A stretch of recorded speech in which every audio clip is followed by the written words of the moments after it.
देखिए भगवान कहाँ पदार्थ हैं। कोई कहे कि भगवान को बहुत दिनों तक तपस्या करने पर भगवान पधारेंगे, नहीं।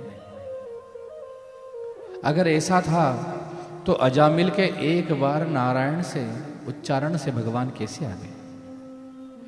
गज के एक बार भगवान के उच्चारण से भगवान कैसे आ गए? अर्थात भगवान न जाने किस बात पर रीझ जाए, वो प्रभु ही जाने, है ना। कभी ध्रुव जी की सरलता पर, मधुरता पर रीझ जाते हैं, कभी प्रहलाद जी के प्रेम भाव पर रीझ जाते हैं, कभी किसी मूर्ख की मूर्खता पर भी भगवान रीझ जाते हैं, कभी जीव के समर्पण भाव पर भगवान रीझ जाते हैं। हरि अनंत हरि कथा अनंता, कहाँ सुन ही बहु विधि सब संता। जैसा कि मैंने पहले भी बताया कि भगवान की भक्ति तुलना रहित है। कोई नियम नहीं है कि ऐसा ही करेंगे तो भगवान मिलेंगे, है ना। कई लोग बोलते हैं कि भगवान इतने सारे कैसे हो सकते हैं। तो देखिए, जिस प्रकार एक व्यक्ति के, एक मनुष्य के कई संबंध होते हैं, वो किसी का पुत्र है, किसी का पिता है, किसी का भाई है, उसी प्रकार भगवान के अनंत संबंध भक्तों से मिल जाते हैं। भाव अनुसार भगवान संबंध निर्माण कर देते हैं।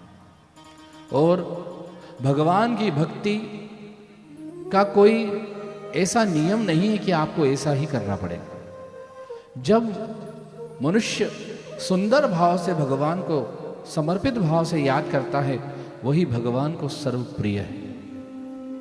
कभी भगवान माखन मिश्री खाकर प्रसन्न हो जाते हैं, तो कभी भगवान शिव बनकर के भक्तों के मन के जो भाव से समर्पित कर दे उससे प्रसन्न हो जाते हैं। कभी भगवान गणेश जी बनकर मोदक भोग लगाते हैं, कभी माँ जगदम्बा बनकर हलवा खीरी पूर खाते हैं। इसलिए भगवान की भक्ति के कोई नियम नहीं है।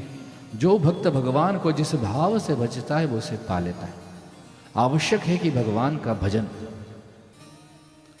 कई लोग बोलते हैं कि प्याज और लहसुन छोड़ दो, अच्छी बात है, तामसी तत्व होता है इसमें।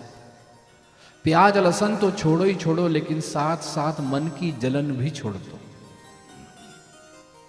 क्योंकि वो सबसे ज्यादा महत्वपूर्ण है।